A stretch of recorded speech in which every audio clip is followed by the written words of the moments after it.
Ako si Oliver Navarra at ngayon ibabahagi ko ang aking lakbay sa Naysay tungkol sa Intramuros sa Maynila.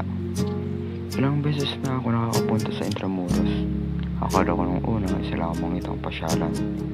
Ngunit sa bawat pagbisita ko rito ay may bago ako napapansin. Ang mga lumang pader, batong kalsada at mga gusali ay nagpapakita ng kasaysayan ng ating bansa. Habang naglalakad ako sa loob ng Intramuros, napansin ko kung gaano kahalaga ang lugar na ito sa ating kultura at kasaysayan. Maraming turista at estudyante ang buhay bisita rito upang mas makalala ang nakaraan ng Pilipinas. Sa aking pagpunta roon, nakaramdam ako ng pagmamalaki bilang Pilipino. Napagtanto ko na mahalagang ingatan ang mga kasaysayang lugar tulad ng Intramuros dahil ito ay bahagi ng ating pagkakakalanlan. Sa kabuuan, ang pagpunta ko sa Intramuros ay nagbigay sa akin ng mas malalim na pag-unawa sa ating kasaysayan at kultura.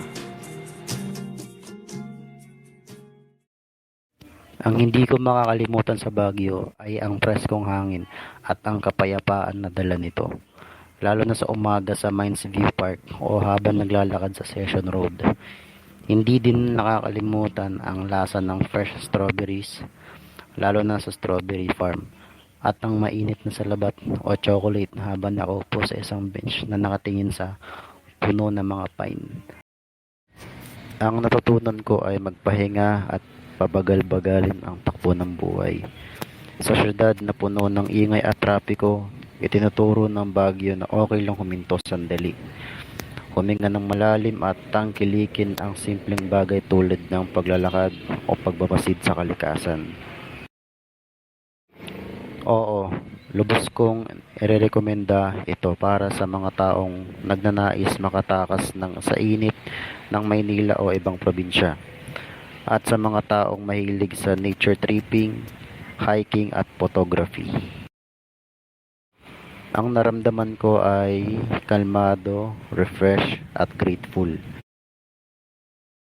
Bakit mo gusto makapunta sa lugar na ito?